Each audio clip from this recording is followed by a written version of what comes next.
നമസ്കാരം. Operation സിന്ദൂറിൽ Indian സേന എല്ലാ അർത്ഥത്തിലും 100% കരുത്തും കാണിച്ചിട്ടുണ്ട്. അതുപോലെ തന്നെ ഇന്ത്യയുടെ ആയുധബലം പാകിസ്ഥാൻ എന്നല്ല, ലോകരാജ്യങ്ങൾക്കെല്ലാം മനസ്സിലായ സംഭവം കൂടിയായിരുന്നു ഓപ്പറേഷൻ സിന്ദൂർ. ചൊറിയാൻ വന്ന ഭീകരരുടെ മാളത്തിൽ കയറി ചെന്ന് എല്ലാം തരിപ്പണമാക്കുകയായിരുന്നു ഇന്ത്യ. ഒന്ന് ചിന്തിക്കാൻ പോലും സമയം കൊടുക്കാതെയുള്ള തിരിച്ചടിയായിരുന്നു ഇന്ത്യയുടെ ഭാഗത്തു നിന്ന് ഉണ്ടായത്. ഇതിൽ പ്രധാന പങ്കുവഹിച്ച ഒന്നായിരുന്നു ബ്രഹ്മോസ്. പാകിസ്ഥാന്റെ പ്രധാന സൈനിക വിമാനത്താവളമാണ് ഭോലാരി. കറാച്ചിയിൽ നിന്നും 100 മൈൽ മാത്രം അകലെയുള്ള ഈ സൈനിക വിമാനത്താവളം പാക് സേനയുടെ സുപ്രധാന എയർബേസ് ആണ്. F-16A ഉൾപ്പെടെയുള്ള ആധുനിക യുദ്ധവിമാനങ്ങളും ആവാക്സ് പോലെയുള്ള ആധുനിക വ്യോമ പ്രതിരോധ സംവിധാനമുള്ള വിമാനങ്ങളും വിശ്രമിക്കുന്ന ഇടമാണിത്. 19 സ്ക്വാഡുകളും ഓപ്പറേഷൻ കൺവെൻഷൻ യൂണിറ്റും ഇവിടെയുണ്ട്.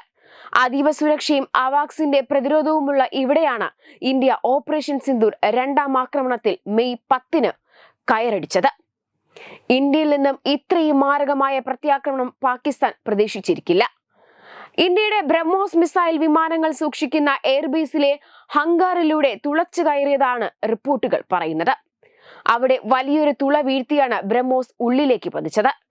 ബ്രഹ്മോസിന്റെ മൂക്കിൻ തുമ്പത്തിരിക്കുന്നത് 300 കിലോഗ്രാം അത്യുഗ്ര സ്ഫോടക വസ്തുക്കളാണ്. ബ്രഹ്മോസ് തുളച്ചു കയറിയിട്ടുണ്ടെങ്കിൽ ഉള്ളിൽ സ്ഫോടനം നടന്നിരിക്കുമെന്നാണ്. അന്നേരം വിമാനങ്ങൾ സൂക്ഷിക്കുന്ന ഹംഗറിൽ പാകിസ്ഥാന്റെ 4 യുദ്ധവിമാനങ്ങളും അത്യാധുനിക വ്യോമ പ്രതിരോധ സംവിധാനങ്ങളുള്ള ഒരു അവാക്സ് വിമാനവും ഉണ്ടായിരുന്നതായി പറയുന്നു. സ്ഫോടനത്തിൽ ഇവിടത്തെ 6 വ്യോമസേനാ ഉദ്യോഗസ്ഥർ കൊല്ലപ്പെട്ടിട്ടുണ്ട്. അതിനർത്ഥം കോടികൾ വിലമതിക്കുന്ന പാകിസ്ഥാന്റെ യുദ്ധവിമാനങ്ങളും ആവാക്സും ചാരമായി കാണുമോ എന്ന ചോദ്യം ഉയരുകയാണ്. പാകിസ്ഥാനിലെ സിന്ധ് പ്രവിശ്യയിലെ മുഖ്യമന്ത്രി ഇന്ത്യ ഇവിടെ മിസൈൽ ആക്രമണം നടത്തിയ കാര്യം സ്ഥിരീകരിച്ചിരുന്നു. ഈ ആക്രമണത്തിൽ 6 വ്യോമസേനാ ഉദ്യോഗസ്ഥർ കൊല്ലപ്പെട്ടതായും ഇവർ സ്ഥിരീകരിച്ചിരുന്നു.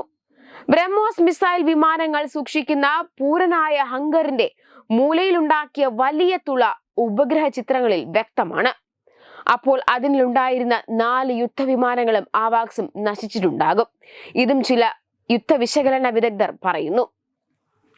പഹൽഗാം ആക്രമണത്തിന് മറുപടിയായി ഇന്ത്യ പാക് അധീന കശ്മീരിലെയും പാകിസ്ഥാനിലെയും ഭീകര പരിശീലന കേന്ദ്രങ്ങൾ ആക്രമിച്ച ശേഷം തിരിച്ചടിക്കരുതെന്നും ഇത് പാക് സൈന്യത്തിന് നേരെയല്ല, പാകിസ്ഥാനിലെ ഭീകരർക്ക് നേരെയാണ് ഈ ആക്രമണമെന്നും ഇന്ത്യൻ വിദേശകാര്യമന്ത്രിയും സൈനിക മേധാവിയും പാകിസ്ഥാൻ സേനയെ അറിയിച്ചിരുന്നു.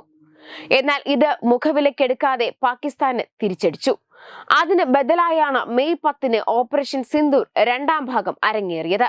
ഇതിൽ പാകിസ്ഥാന്റെ 11 സൈനിക വിമാനത്താവളങ്ങൾ ഇന്ത്യ ആക്രമിച്ചു.